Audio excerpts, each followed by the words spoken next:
রাজবাড়ির 2 আসনে ধানের শীষের মনোনয়নের জন্য আমি এখানে আসলেই আছে, এখানে কোনো জোটের প্রার্থী আমি চাই না, এই জন্য এখানে অনশনে আছে।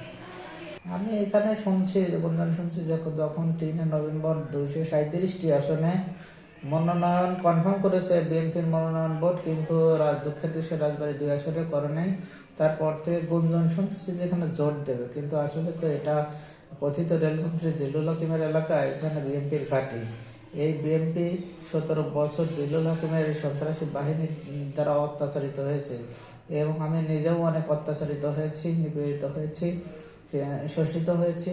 সেই কারণে আমি এইখানে শুনছি জোটের প্রার্থী, আসলে জোটের প্রার্থী তো এখানে আওয়ামী লীগের দোসর, হচ্ছে মমিনুল আমিন, উনি আওয়ামী লীগের দোসর। এই কারণে আমি এখানে গত 10 তারিখ থেকে অনশনের ডাক দিয়েছি এবং অনশনে বসেছি যতক্ষণ পর্যন্ত বিএনপির মনোনয়ন বোর্ড থেকে কোনো সিদ্ধান্ত না আসবে, ততক্ষণ পর্যন্ত আমার অনশন চলতে থাকবে। একজন মানুষ স্বাভাবিকভাবে, আমি সায়েন্সের স্টুডেন্ট, সেই জন্য বলতে পারি, একজন মানুষ না খেয়ে 528 ঘন্টা পর্যন্ত থাকতে পারে। আপনারা বিভিন্ন ডাক্তার, বিভিন্ন বিজ্ঞানীদের কাছে যদি জিজ্ঞাসা করেন, তারা অবশ্যই বলে দেবে যে 528 ঘন্টা পর্যন্ত একজন মানুষ না খেয়ে থাকতে পারে।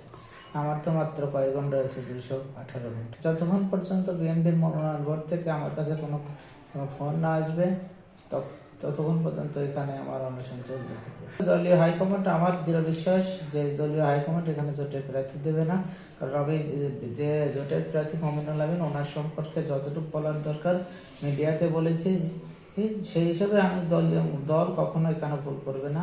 আমার এতটুকু একটা বিশ্বাস আছে যে এখানে জোটের প্রার্থী দেবে না। আর জোটের প্রার্থী দিলেও দল এখানে এই আসনটা দল হারাবে।